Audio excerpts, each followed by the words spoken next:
Picnic রে picnic picnic. এই দেখো পিকনিকের ঘর আমাদের দেশের ত্রিপুরাতে।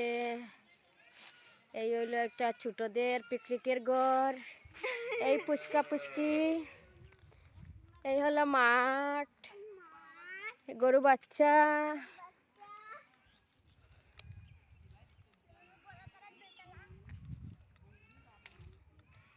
এই যে বড়দের পিকনিকের ঘর, দোতলা সিস্টেম।